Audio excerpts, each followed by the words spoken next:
everybody. Thank you so much for joining me for another episode of 10 Minute Tuesday. If you have not already, please like, share, and subscribe. On today's episode, I have my frat brother, my guy, my dog, Steve Anderson in the building. Steve, what's going on, brother? Hey, nothing much, man. Trying to get like my frat brother, trying to get like you. No, I'm trying to be like you, man. You're doing it out here. But we've done a number of these 10 Minute Tuesdays, so let's go ahead and hop into it. Steve, go ahead and introduce yourself.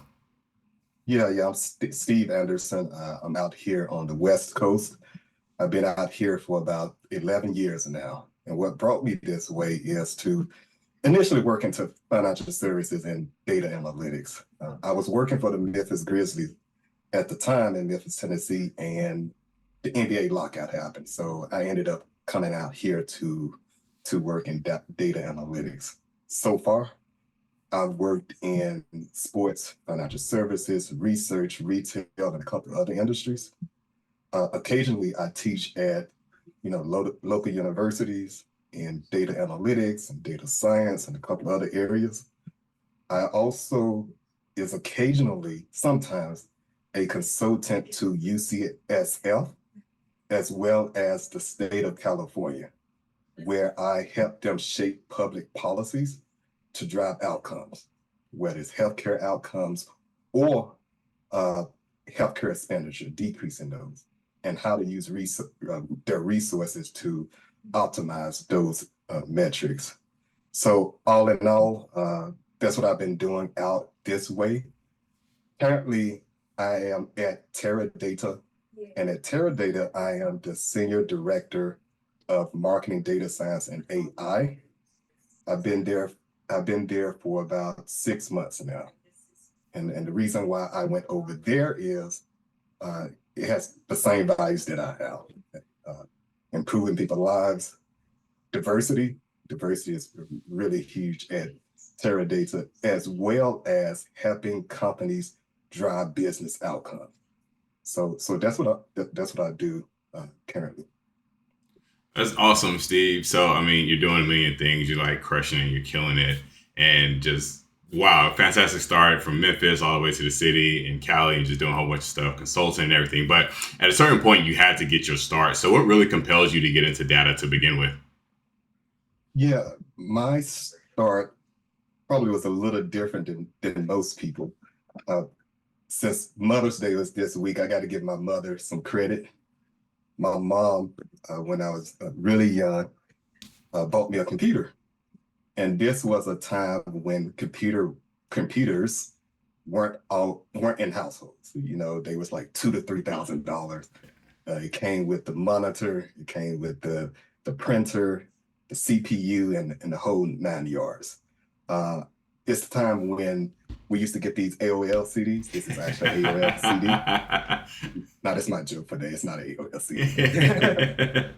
But Microsoft just had put Windows on top of DOS, this operating system, and I wasn't amazed about the computer itself. I was amazed about what it enabled and what value you can produce from it, because I was uh, privileged to have the opportunity to go to a high school where I spent half of my day at a technology center and half of my day in high school. So half of the day I'm taking stuff like computer repair, computer programming, solid state technology, and those type of technology courses. So I found that I was horrible in programming from a software engineering perspective, but I was really good from a data perspective. And I enjoyed solving problems, deep diving into data, finding little nuggets of insight. So I went on to get an engineering degree, then got another engineering degree, and so forth. So hey, I give it to my mom. My mom paid that $2,000 to $3,000 for the computer, which if you take the man, if you look at inflation, she probably paid $5,000 to $8,000 for it. So hey, thanks to her, and that's where my interest in data came from.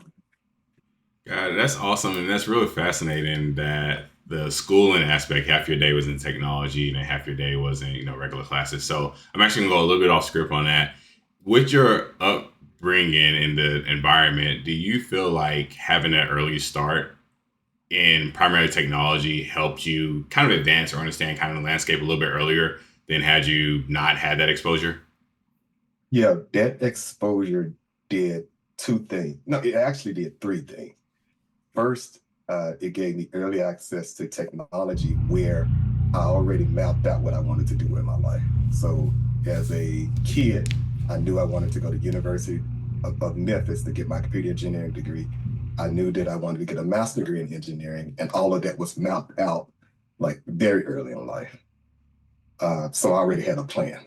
Second, it helped me in college. So I was already ahead of everyone. So I tutored in my electronic courses.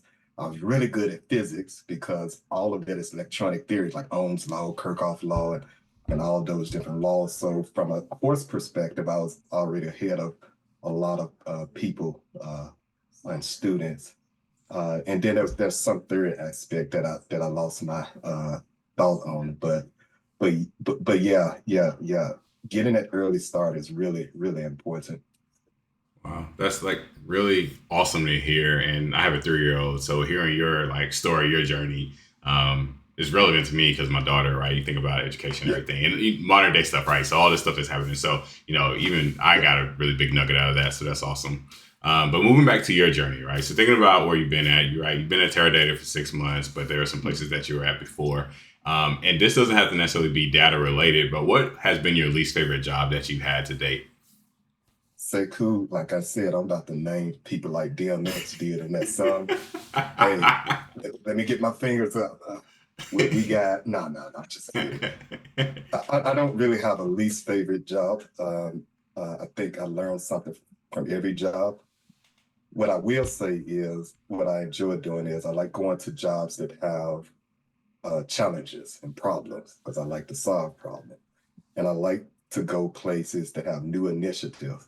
And most jobs that I have gone on and where I have thrived is they hired me to go into some new area. And I really flourish in those type of environments because I like solving problems.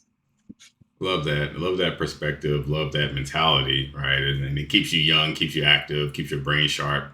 Because you're not on autopilot. You're trying new things, and you're just growing and everything.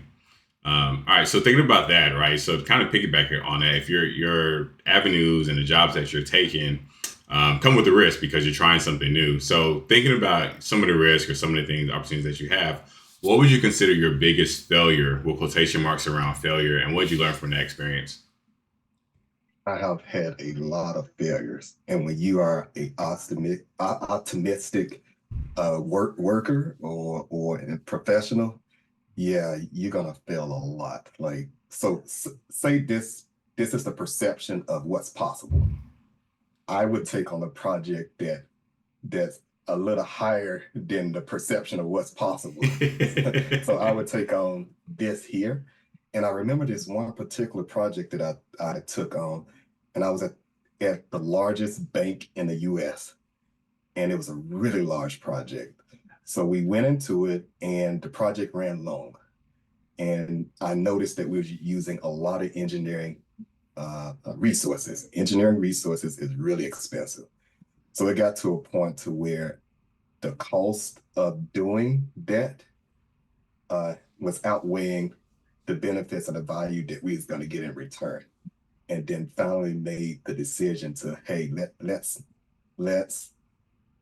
stop or quit this project and pivot.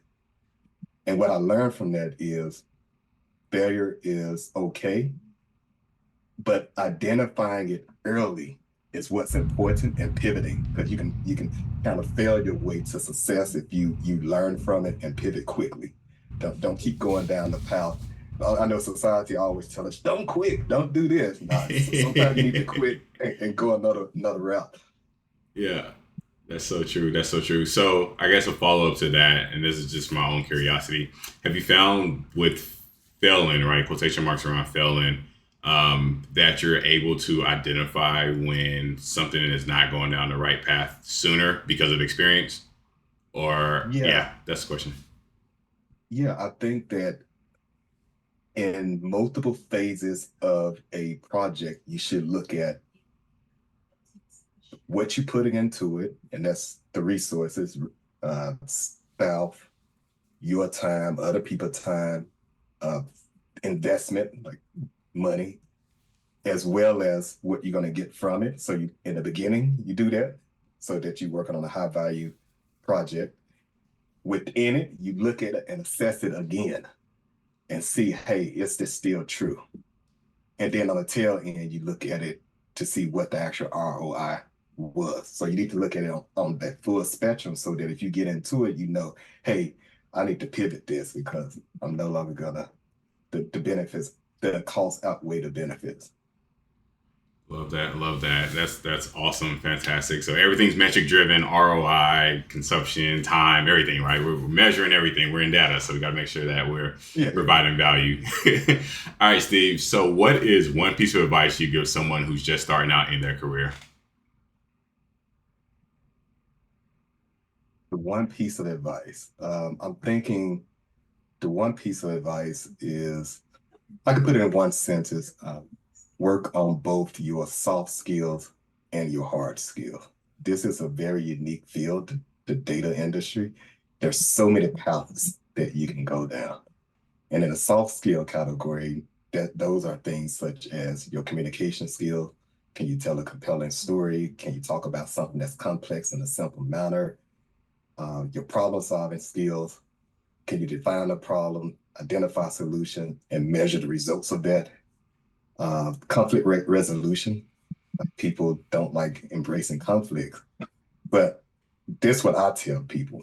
If you embrace conflict, there's something beautiful on the other side, whether it's a better product at your company or a better project, there's always something beautiful on the other side of it. And then last, hard skill. Uh, know SQL, one data visualization tool, R or Python, and at least understand machine learning algorithms and the model lifecycle. The reason I call out those things, like SQL, blah, blah, blah, blah, it's not about the programming piece. It's about the understanding data. Because if you know SQL, you understand data, understand the relationship with data. So it's bigger than just the programming itself. That's why I called out those particular items. And those are probably the biggest things. And everybody always tell you, you know, get feedback, get the mentor, ask questions. All those things are still important. Yeah. Love that, man. Wow, that was a lot of gems. Like, even for me, I'm middle of my career and still rising, and I picked up a bunch of stuff on there. So I will be picking your brain on machine learning and getting more of a back end architecture understanding when I'll hit you up later for sure. So great gems on that one. All right, Steve, tell me about the most influential people in your life and how they made an impact on you. Yeah, I'm gonna go back to our earlier discussion. My mother was probably the biggest influential, or had the most influence on my life. Uh, she is generous. She serves her community. She radiates joy, and she taught me very important concepts like that life is bigger than me, and then that we're here for a reason. Uh, she also believed in me a ton, and it wasn't this motherly belief. It's like this divine and supernatural belief. So hey, I owe a ton to her. So I wanted to call out that uh, every person who has hired me has played a part in where I am today. It's too many to call out, but I'm still like friends and connected with most of them. But I won't call all of them out right now.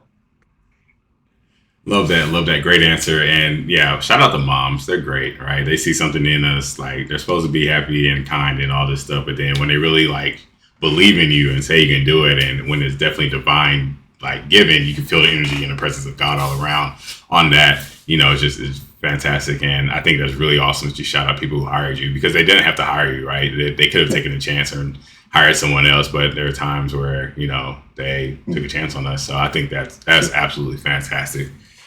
All right, Steve, where can the listeners find you at online? Yeah, I am mostly on LinkedIn. I'm very active on LinkedIn. I try to share different things about data and AI and so forth. So, hey, follow me there. I am not as active on the other channels, but my handle is the same on all social media platforms, or at least most social media platforms. But the other platform, if I do post something, it's just me like just turning up. So be careful following me on other platforms. So, but LinkedIn, I'm there. Awesome, awesome. For the professional, data-driven side, follow him on LinkedIn. For the turn up, let's get active side. Follow him on all socials. We're gonna get him on YouTube one day, creating content. We're gonna get some video stuff out of him. So we're gonna keep moving that needle there. You got too much stuff in that brain to not have it out on a online visible platform. So awesome, Steve. Appreciate you, brother. Thanks so much for joining me today on this podcast. This was fantastic. Hey, Fred, thanks for having me, and go Mob. Go Mob, go Mob. And as I said in the beginning, if you haven't already, please like, share, and subscribe. And we'll talk to y'all next week. Y'all have a great day.